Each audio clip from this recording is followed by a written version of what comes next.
ഉഷ്ണേന ശാന്തി. എന്തിനാണ് ഇങ്ങനെ പറയുന്നത്? എൻ്റെ മുഖം കാണുമ്പോൾ മനസ്സിലാവുന്നുണ്ടാവുമല്ലോ അല്ലേ? ഒരുതരം സൈക്കോ ആര് വെതർ. ഇപ്പം നല്ല കാറ്റടിക്കണ്ടേ, ഒരു മഴക്കുള്ള കോളുണ്ട്. രാവിലെ തൊട്ട് പെരും വെയിലാണ്. ഒരു 3 ദിവസമായിട്ട് എങ്ങനെ ഇതിൻ്റെ മുന്നേ ഇവിടെ ഓറഞ്ച് അലർട്ട്, റെഡ് അലർട്ട് അങ്ങനെ മാറി മാറി കളിക്കുന്നു കേട്ടോ. ഹലോ, അപ്പോൾ ഞാനിപ്പോൾ പറയാൻ വന്നതേ അലർട്ടിനെ കുറിച്ചല്ല കേട്ടോ. എവിടെയെങ്കിലും മഴയുണ്ടെങ്കിൽ കമൻറ്റ് ചെയ്യണേ. ഞാനിന്ന് പറയാൻ വരുന്നത് നമ്മളെ ഈ കളേഴ്സിനെ കുറിച്ച് തന്നെയാണ്. പക്ഷേ അത് ഇമോജിയിലെ ഹാർട്ടുകളില്ലേ, ചിലർക്ക് അറിയാക്കും ചിലർക്കൊന്നും അറിയണ്ടാവില്ല. ചിലർ വെറുതെ ഇടുന്നതായിരിക്കില്ലേ നമ്മളെ ഇമോജീസിലൊക്കെ ഓരോ മീനിങ്സ് ഉണ്ട് കേട്ടോ, ഡീപ്പ് മീനിങ്സ്. നിങ്ങൾക്ക് കെയർ ചെയ്യുന്നുണ്ടോ എനിക്കറിയില്ല, ഞാൻ കെയർ ചെയ്യാറുണ്ടായിരുന്നില്ല കേട്ടോ.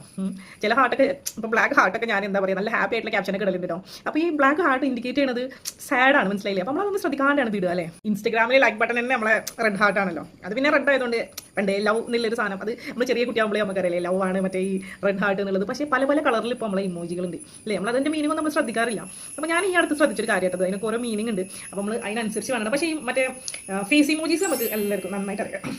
സോറി, കാരണം എന്താ വെച്ചാൽ ഇപ്പോൾ ഞാൻ എൻ്റെ കാര്യം എടുക്കുകയാണെങ്കിൽ, ഞാൻ ദേഷ്യപ്പെട്ടൊക്കെ ഇരിക്കുകയാണെങ്കിൽ ഹസ്ബൻഡ് എന്തെങ്കിലും മെസ്സേജ് കഴിച്ചാൽ നമുക്ക് ആംഗ്രി ഇമോജി ഇട്ട് കൊടുത്താൽ മതി. അപ്പോൾ നമുക്ക് മനസ്സിലാവും ആംഗ്രി ആണ്, വെരി സിമ്പിൾ. പക്ഷേ ഈ ഹാർട്ട് അങ്ങനെയല്ല കേട്ടോ. ഹാർട്ട് നമ്മൾ ക്യാപ്ഷനിലേക്കാണ് കൂടുതൽ യൂസ് ചെയ്യുക. പണ്ടൊക്കെ ഞാൻ ഈ അടുപ്പിച്ച് വാട്സപ്പിൽ ഈ സ്റ്റാറ്റസ് ഇടുമ്പോൾ ഒന്നിൽ റെഡ് ഇട്ട് കിട്ടും. അപ്പോൾ അടുത്തിൽ ഇനി ഏതായാലും റെഡ് ഇട്ടില്ലെങ്കിൽ ഓറഞ്ച് ഇടാം, അടുത്തിൽ ബ്ലാക്ക് ഇടാം, ഇപ്പോൾ ഗ്രീൻ ഡ്രസ് ആണെങ്കിൽ ഗ്രീൻ ഇടാം. അങ്ങനെയൊക്കെ ഒരു സാധനം ചെയ്യുന്നുണ്ട്. ഇപ്പോൾ കുറച്ച് വിവരമൊക്കെ വെച്ചിട്ടോ ഇതൊക്കെ എങ്ങനെ യൂസ് ചെയ്യണം എന്നുള്ള കാര്യങ്ങളൊക്കെ മനസ്സിലായി. അപ്പോൾ എനിക്കറിയുന്ന കുറച്ച് കാര്യങ്ങൾ ഞങ്ങളായിട്ട് ഷെയർ ചെയ്യുക. അറിയുന്നവരാണെങ്കിൽ സ്കിപ്പ് ചെയ്ത് കേട്ടോ. എനിക്കത് ഷെയർ ചെയ്യണമെന്ന് തോന്നിട്ടോ. കാരണം എനിക്ക് മെയിനായിട്ട് ഞാൻ ഈ അടുത്ത് ചെയ്തൊരു അബദ്ധമാണ്, നല്ല അടിപൊളി ക്യാപ്ഷൻ എഴുതിയിട്ട് ഒരു സാഡ് ഇമോജി കൊടുത്തത്.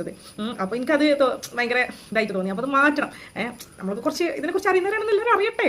അപ്പോൾ ഞാൻ നിങ്ങൾക്കും കൂടി വേണ്ടി പറഞ്ഞു തരാം. റെഡ് ഇമോജി പിന്നെ നിങ്ങൾക്ക് എല്ലാവർക്കും അറിയാം. I love you, love me, love. ശരിക്കും ഓറഞ്ച് ഒക്കെ കേട്ടോ ഫ്രണ്ടിൻ്റെ ഇമോജി. ഫ്രണ്ട്ഷിപ്പിന് വേണ്ടി ഉപയോഗിക്കുന്ന ഇമോജി ഓറഞ്ച് ആണ് കേട്ടോ. പിന്നെ മെയിൻ സാധനം നമ്മൾ യെല്ലോ ഇമോജി യൂസ് ചെയ്യുന്നത് ബെസ്റ്റ് കട്ടി. ബെസ്റ്റിൻ്റെ മലയാളം മീനിങ് ഉണ്ടാവും എനിക്കറിയാം സത്യത്തിൽ. പക്ഷേ ബെസ്റ്റൊക്കെ യൂസ് ചെയ്യുന്ന ഇമോജിയാണ് യെല്ലോ ഇമോജി. ഗ്രീൻ ഇമോജി കാണുമ്പോൾ നമുക്ക് തോന്നുന്നത് നെഗറ്റീവൊക്കെ ആയിരിക്കും. അങ്ങനെയല്ലേ, അങ്ങനെ അല്ല കേട്ടോ. ഗ്രീൻ ഇമോജി നമ്മൾ വിചാരിക്കാത്തൊരു സാധനം ഇൻഡിക്കേറ്റ് ചെയ്യുന്നത് ജലസിനെസ്, അസൂയ, കൊയ്ത് കുശുമ്പൊക്കെ പറയില്ല. അതിനാണ് ഈ ഗ്രീൻ ഇമോജി യൂസ് ചെയ്യുന്നത്. നമ്മൾ ഈ കേരളത്തിലൊക്കെ ആയതുകൊണ്ട് നമുക്ക് അങ്ങനെ ഒരു തോട്ട് ഗ്രീൻ ആയതുകൊണ്ട് ഇൻഡിക്കേറ്റ് ചെയ്യുന്നത് ഭയങ്കര പീസ്ഫുൾ ആയിട്ടുള്ള എന്തുകൊണ്ടെന്ന് അങ്ങനെ അല്ല കേട്ടോ. ബ്ലൂ പിന്നെ ലോയാലിറ്റി, ട്രസ്റ്റ് അങ്ങനെയൊക്കെ കേട്ടോ ബ്ലൂ ഇൻഡിക്കേറ്റ് ചെയ്യുന്നത്. വയലറ്റ് ഇമോജി ഒരുതരം അഫെക്ഷനായിട്ടോ ഇൻഡിക്കേറ്റ് ചെയ്യും. ബ്രൗൺ ഇൻഡിക്കേറ്റ് ചെയ്യുന്നത് ട്രസ്റ്റിനാണ് കേട്ടോ. വൈറ്റ് നമ്മളെ പ്രിറ്റി ലിറ്റിൽ ബേബി യാ ആ പാട്ടിലൊക്കെ ഇടാം നമുക്ക്. പിന്നെ വരുന്നത് ബ്ലാക്ക് ആണ്. ബ്ലാക്ക് സാഡ് ആയിട്ട് ഇൻഡിക്കേറ്റ് ചെയ്യുന്നത്. പക്ഷേ ബ്ലാക്ക് പൊതുവെ എല്ലാവർക്കും ഭയങ്കര ഇഷ്ടമുള്ള ഹാർട്ടാണ് അല്ലേ, ഹാർട്ട് ഷേപ്പാണ്. പക്ഷേ എന്തായാലും സാഡ് ഇട്ടത് നിങ്ങൾക്ക് അറിയില്ല കേട്ടോ. അപ്പോൾ പിന്നെ കുറേ ഹാർട്ട് ഇമോജീസ്, പിന്നെ കുറച്ച് കെട്ട് വരുന്നത്, പിന്നെ എല്ലാവർക്കും അറിയുന്നത് ഇമോജിയാണ് നമ്മളെ നമ്മളെ ഹാർട്ട് ഷേപ്പ് ഇങ്ങനെ വിണ്ട് കയറിയിട്ടുള്ളത് ബ്രോക്കൺ ഹാർട്ട്. അത് പിന്നെ എല്ലാവർക്കും കാണുമ്പോൾ തന്നെ മനസ്സിലാവില്ലേ, ഹൃദയം പൊട്ടി എന്നുള്ളൊരു മീനിങ്. പിന്നീട് കുറേ അത് ഞാൻ പാർട്ട് 2 പറയട്ടോ. എല്ലാം പാട്ട് ഇതിൽ പറഞ്ഞാൽ നടക്കൂല കേട്ടോ. അപ്പോൾ നിങ്ങൾക്ക് വീഡിയോ ഇഷ്ടപ്പെട്ടുണ്ടെങ്കിൽ ഒന്ന് സപ്പോർട്ട് ചെയ്യണേ. Follow for more.